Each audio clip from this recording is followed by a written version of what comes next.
En esta sección del curso estaremos trabajando el tema de los transformadores, inicialmente los transformadores ideales.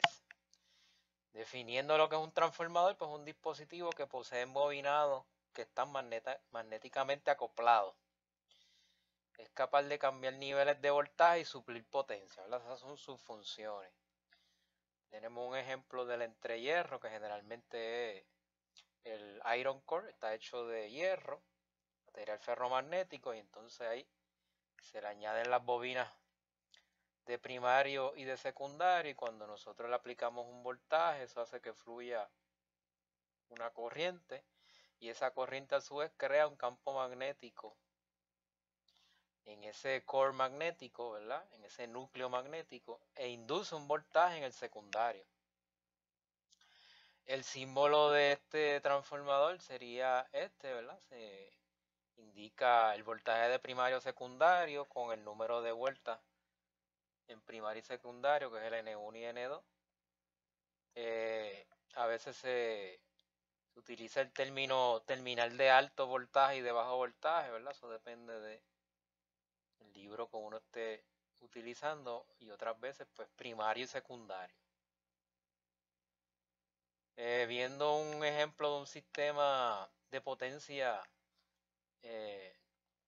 cualquiera, ¿no? Podemos decir que el de la Autoridad de Energía Eléctrica tenemos las tres etapas, que es generación, transmisión y distribución.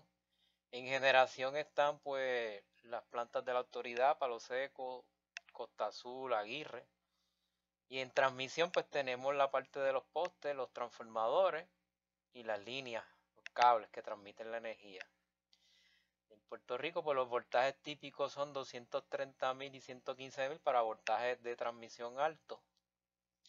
Y en términos de los transformadores, pues esos transformadores van a ir bajando el voltaje, ¿verdad? Paulatinamente en unos voltajes estándares como 115, 38 kV, 13.2, 4.16 kV, 480. Y finalmente en la última etapa, que tengo la etapa de distribución, tengo un transformador que es 480, 120, 240, ¿verdad? Que es el voltaje que utilizamos en nuestras casas. No necesariamente va en ese orden, ¿verdad? Porque tenemos transformadores que pueden bajar el voltaje de 38.000 a 480, ¿verdad? Así que eso depende del transformador que se tenga. Hablando entonces en el transformador ideal, en su estado ideal, pues en el estado ideal decimos que este transformador no ocurre en pérdida, lo cual no es correcto, ¿verdad? Siempre en este tipo de dispositivos vamos a tener una cierta pérdida, por lo general por calentamiento, pero eso lo discutiremos en el transformador real, ¿verdad? Por ahora, en el ideal, pues decimos que no ocurre en pérdida, y entonces tengo el bobinado primario y secundario, tengo la convención ahí del punto, ¿verdad? El puntito lo que indica es polaridad, positivo donde está el punto, ¿verdad? Es lo que llaman el dot convention, convención de puntos. Y tengo mi carga, ¿verdad? Que es lo que yo voy a alimentar ahí, llevándole energía, ¿verdad? En este caso, llevándole corriente. También se especifica la potencia del transformador con los kVA que ese transformador me da, lo cual es una sola potencia, por lo tanto es la misma potencia para el bobinado primario que para el secundario. En términos de las ecuaciones que vamos a utilizar de transformador ideal, pues son B1 entre B2 es igual a N1 entre N2.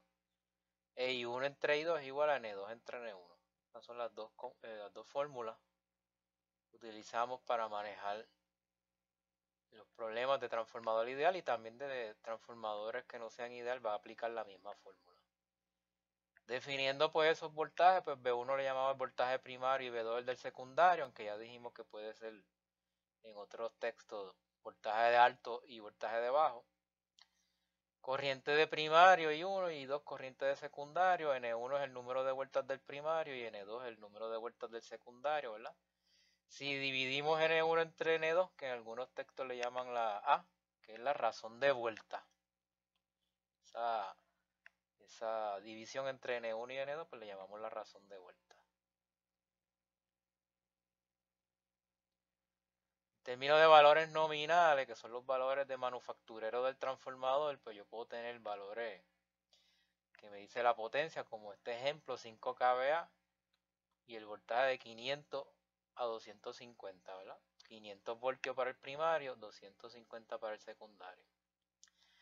Si dibujáramos esas características nominales del manufacturero del transformador, pues sería con el símbolo del transformador, ¿verdad? 500, 250 con una potencia de 5 kVA. Yo quisiera calcular las corrientes de primario y secundario, por ejemplo, pues yo pudiera usar la fórmula S igual a V por I, como la S del primario igual a la S del secundario, puedo utilizar la S del primario como V1 por I1, despejar por I1, dividiendo ese 1 entre V1, 5 kVA entre 500 voltios, y eso me da 10 amperes, ¿verdad? Si quisiera la I2, pues puedo usar la fórmula de la corriente, I1 entre I2 es igual a N2 entre N1, despejamos para I2, eso me da I1 por N1 entre N2, así que 10 amperes entre 500 y 250, y eso nos da 20 amperes de corriente de secundaria. En este ejemplo es como aplicamos estas características o valores nominales del transformador y yo pudiera calcular esas corrientes o esos voltajes utilizando mis fórmulas de transformador ideal. Digamos que tenemos este segundo ejemplo, el número de vueltas del primario y secundario de un transformador ideal es 200 y 500 respectivamente. El transformador posee valores de placa en el primario de 250 voltios, 10 kVA y 60 Hz. Calcular voltaje en el secundario, corriente primaria y secundaria y la razón de vuelta. Podemos coger la fórmula del voltaje, V1 entre V2 es igual a N2 entre N1, y despejar esa fórmula por V2, que es el que necesito, porque el V1 me lo dan, ¿verdad? El 250. Y la razón de vuelta la tengo. Así que sería despejando por V2. V2 es igual a V1 entre la razón de vuelta, que es 200 entre 500, ¿verdad? Es la razón de vuelta. N1 entre N2. Y eso da 0.4, así que V2 es igual a V1 entre la razón de vuelta 0.4, ¿verdad? Eso nos da 625 voltios. Sería el voltaje en el secundario. Si quiero la corriente del primario, usamos la fórmula otra vez de la potencia. V1 por I1, despejo por I1 es S1 entre V1, 10 kVA entre 250 voltios, y eso nos da 40 amperes. Si quiero la I2, puedo usar la fórmula de las corrientes, I1 entre I2 es igual a N2 entre N1, o puedo usar la de la potencia como es la misma, S2 es igual a V2 por I2, y ahora despejo por I2, que sería S2 entre V2. 10 kVA entre 625 voltios, que lo calculé en la primera parte, y me da 16 amperes. Y ya tengo I1 y I2, pude haber usado también la relación de corriente y me daba lo mismo. Y la razón de vuelta, que ya la calculamos para el primer paso, ¿verdad? N1 entre N2, 0.4. Este sería otro ejemplo de transformador ideal. Tenemos acá entonces otro ejemplo donde en esta ocasión tenemos una carga que vamos a alimentar. Este transformador tiene 150 vueltas del primario, 750 del secundario. El primario se conecta a una fuente de 240 voltios. Y el secundario va a suplir una carga de 4 amperes a 0.8 power factor lagging. Determinar la razón de vuelta, la corriente del primario, la potencia suplida a la carga, o sea, la potencia de salida, que es potencia real, y la potencia aparente en el primario, y la eficiencia de este transformador. Así que dibujamos la situación con el símbolo del transformador ideal. La carga 4 amperes a 0.8 power factor lagging se puede convertir a un fasor de corriente con magnitud y ángulo, donde la magnitud es 4 amperes y el ángulo es el coseno inverso del power factor. 0.8, eso me da 36.87, y lo ponemos negativo porque es lagging. Siempre el power factor lagging lo que significa es cómo está la corriente con respecto al voltaje. Si el voltaje es ángulo 0, ¿verdad? Puede ser V2, ángulo 0. Y la corriente está trazada, pues tiene que estar en el cuarto cuadrante, ¿verdad? Porque de 0 hacia allá, ¿verdad? Me dan ángulos negativos en el cuarto cuadrante, lagging. Y que por eso le enganchamos el negativo a la corriente, ¿verdad? Porque cómo está la corriente con respecto al voltaje. Está atrasado. Si las cosas, si voy a calcular la razón de vuelta A, es N1 entre N2, 150 entre 750, punto 2. Y quiero la I1, pues busco la razón de las corrientes con la razón de vuelta. I1 entre I2 es igual a N2 entre N1. Ya tenemos la I2 en formato polar. Así que es cosa de despejar por I1, N2 entre N1 por I2 en polar. Así que 750 entre 150 por 4 amperes, ángulo de menos 36.87, y eso nos da 20 amperes, ángulo de menos 36.87.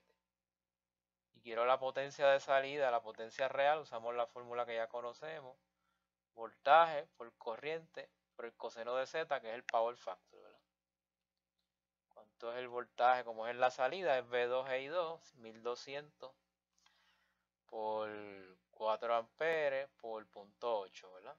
En 1200 saldría de usar la fórmula de V1 entre V2 igual a N1 entre N2 para hallar el V2, porque yo el V1 lo tengo, sería V1 por N2 entre N1, 240 entre 750 y entre 150, que ahí salen los 1200, ¿verdad? El voltaje en el secundario. La magnitud de la corriente en el secundario es 4, el factor de potencia es 0.8, eso nos da 3840 watts de potencia de salida, que es lo que está consumiendo esa carga. Si quiero la potencia aparente en la entrada, realmente necesito la potencia compleja, así que por eso utilizamos la fórmula de V1 por I1 conjugado, y todo eso ya lo tenemos, 240 por 20 amperes, ángulo de 36.87, ahí le cambiamos ya el signo de negativo a positivo por lo que lo conjugamos, y nos da 4800 kVA, ángulo de 36.87 grados. Como para la eficiencia que se define Pout entre Pin es en watt, pues yo necesito cambiar ese fasor de coordenada polar a rectangular, así que con un cambio de coordenadas polares a rectangulares cambiamos los 4800 kVA, ángulo de 36.87 grados a rectangular, y nos da 3840, que sería la P, el PI, y 2880 bar, que ese sería el Q de entrada, ¿verdad? Por lo tanto, si yo calculo la eficiencia como la potencia de salida que consume la carga entre la potencia de entrada que me da la fuente, 3800 entre 3800, eso nos da 100%, que era un valor esperado porque estábamos hablando de un transformador ideal, ¿verdad? Y que los transformadores ideales, la eficiencia es 100% porque no tienen pérdida. Y ahí lo corroboramos con ese valor. Y que con esto terminamos esta introducción a transformadores ideales.